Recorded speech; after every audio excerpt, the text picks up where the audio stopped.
Let's just make this a quick fireside chat. We don't have too much time, but I did want to introduce these charities to you. The people, some of the organizers, some of the founders behind these charities. We'll start with Alex Lee right here to my right. What is HRF? What do you do? Yeah. So, I think everyone needs a testing. Hello. Yeah. Hi everyone. I'm Alex Lee. I work with the Human Rights Foundation, and what our mission is to promote democracy in authoritarian regimes where it's needed the most. What separates us from other nonprofits is our singular focus on authoritarian regimes. So instead of spending a lot of our resources in countries like the US or the UK, which do have a lot of problems, but have civil society and structures to address those problems, we singularly focus on the world's worst authoritarian regimes. Cool. And Mike Schmidt, you want to talk about Brink? Yeah, Brink is a 501c3 not-for-profit that focuses on collecting funds from the community and industry participants and distributing those funds specifically to Bitcoin core developers, Lightning developers, and folks working on the Bitcoin stack. And Ben, you want to talk about what OpenSats is?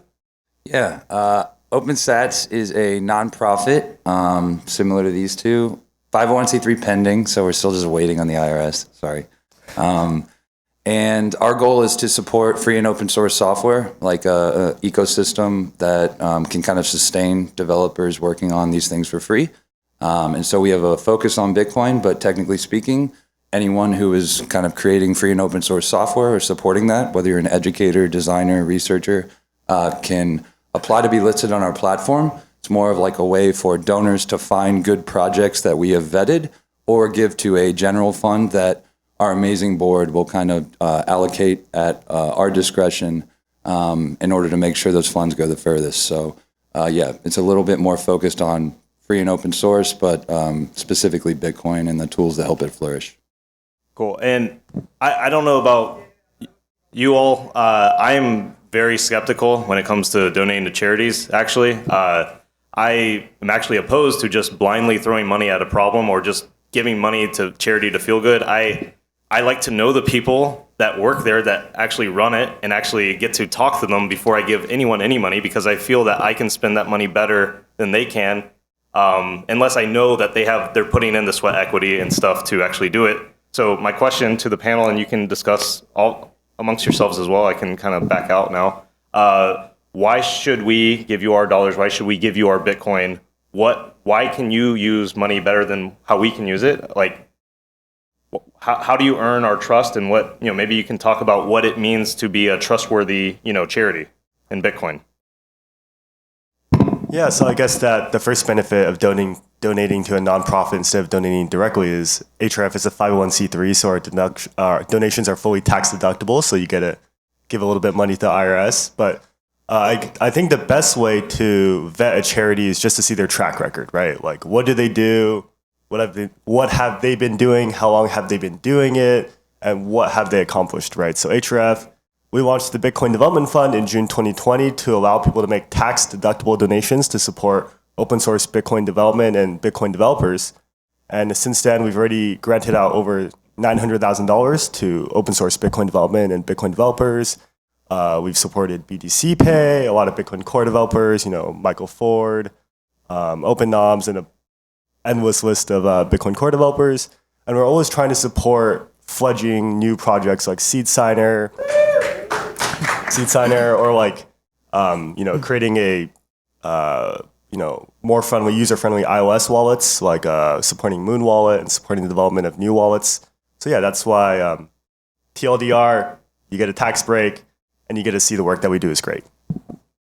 Likewise, Brink is 501c3, so you get your tax deduction there. Your dollar goes a little bit further.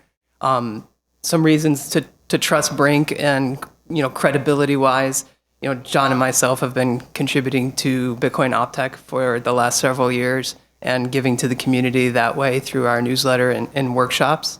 Additionally, John, my co-founder, John Newberry, is also a core developer who's been onboarding new folks, new developers to the ecosystem through his work at Chain Code Residency, working through the PR Review Club and onboarding folks that way. Additionally, some social proof, if you will, of Brink is that we've raised almost $4 million in our first year of operation from a lot of different organizations and Bitcoin businesses. And additionally, if you count John as one of the developers that we're funding, we have 8 developers, 2 fellows and 5 grantees, and then John working on Bitcoin. And we're targeting sustainable development.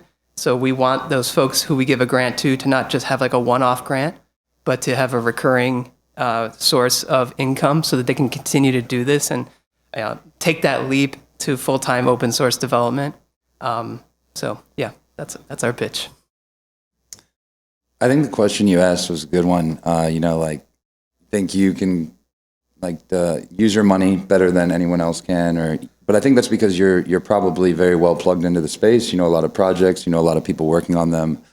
I would say the one thing that I've found when I talk to donors is they do want their money to go the furthest, and most of them aren't as plugged in. A lot of them, they want to give money, they want to know that their money is going to quote unquote the right thing, but they don't know if that's project A or project B or project C. Now, our goal at OpenSats, I think, is to give you the freedom and flexibility to give to a specific project if you want to. In fact, I hope that most of our donations come in kind of with the intention of going to a BTC Pay or a Michael Ford or a specific project that is free and open source and helps support our mission.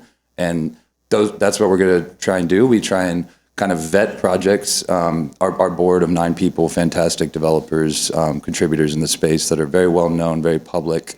You can kind of hold them to the fire, I guess, if we do anything wrong. But the idea here is that we will have both a general fund where if you don't know who to allocate to, if you're a big enterprise, if you're someone new on the scene, but you do care about free and open source and Bitcoin, you kind of give to the general fund. And, the 9-person board will absolutely try our best. We take in grant applications and try and allocate it and make sure that money goes the furthest.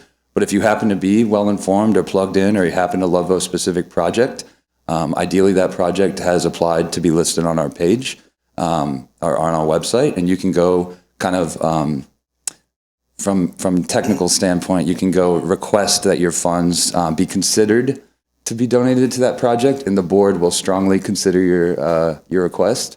In fact, that's the reason we've pre-vetted these things. These are projects that we think do help support the charitable mission. So it's kind of an either or. If you think you know where to put your money, please go do it. Go say, I want all this to go to Project X. If you don't, which is kind of the sentiment that I've felt from talking to most donors, then I think you can kind of put it in a general fund, trust us to pass it on. And then I think one niche that we're really proud of is we're 100% pass through. So because of some generous donors that have helped fund some legal work, some operational work, our bank accounts waived all fees, our exchange partners waived all fees.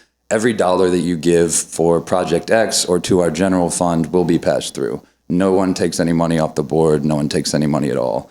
And so that's another way that we can kind of just that's kind of our pitch, is that you give us $100, $100 goes through. And these organizations are great, but some people have really high overhead, whereas we try and structure ours a bit more automated, platformy, and make sure every dollar just goes right through.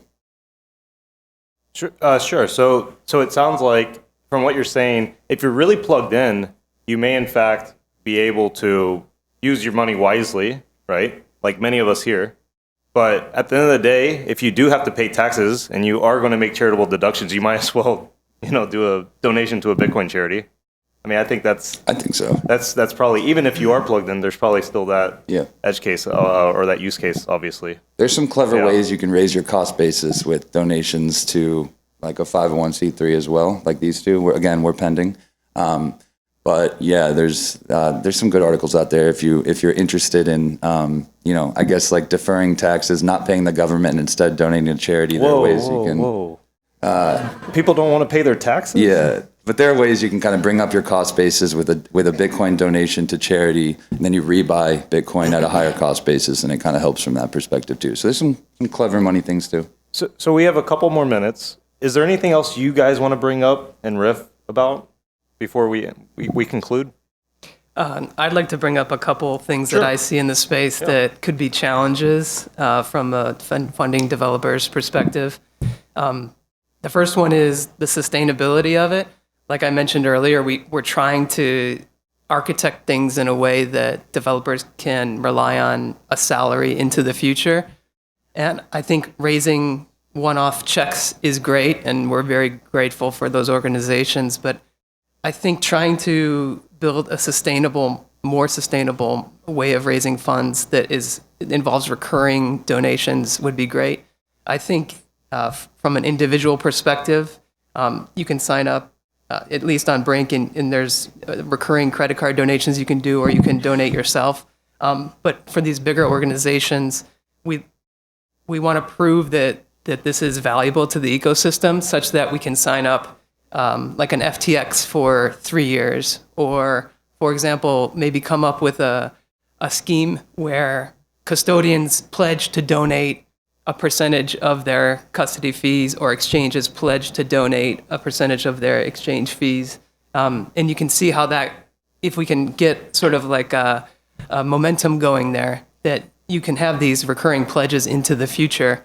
Now, whether that's straight to Brink, or whether that's into a pool that charities like these would pull from, I think that's an interesting way to kind of lock in donations into the future. Because right now, like I mentioned, we raised almost $4 million, but we don't know. There's if there's a bear market to come, it may not be great to raise another $4 million next year, or even $1 million. So you don't know. So it would be nice to have those pledges go into the future.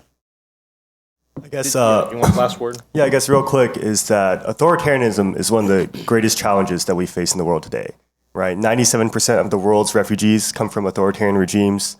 Of the 20 countries that have the worst access to clean drinking water, 18 of those are authoritarian regimes. And of the 10 poorest countries in the world, 9 are authoritarian regimes, right? And a lot of action and money has been spent on, fighting climate change, or ending, ending hunger, which are all very important things. But very few people are actually looking at, like, why do people not have access to clean drinking water? Why are people hungry? And the reality is it's mostly because they live in an authoritarian regime with terrible governance. And just to expand on that a little bit, very few people are looking at the intersection of monetary freedom and actual freedom, right? So a lot of nonprofits that do great work, like Amnesty or Human Rights First, they're busy, taking your money and then trying to fight for fighting against authoritarianism. But they're not really exploring how Bitcoin, just like a VPN, just like using Tor, just like using Signal, just like, social media, how Bitcoin can be a powerful tool for human rights. And that's why we at the Human Rights Foundation, we have a Bitcoin development fund they can donate to. We help educate activists on how to use Bitcoin as a tool to circumvent financial repression. And you can learn more at hrf.org/devfund. Cool. I think that's a good place to end it. And hashtag Bitcoin fixes this is the approach HRF is taking. Mike, one more thing. Go for it. I just wanted to say, I'm sure I speak for Ben and Alex, and thanking you for showcasing the work that we're doing, and making that front and center with this conference. So thank you very much for that. Hey, thank you so much. And a round of applause for our charities. Thank you.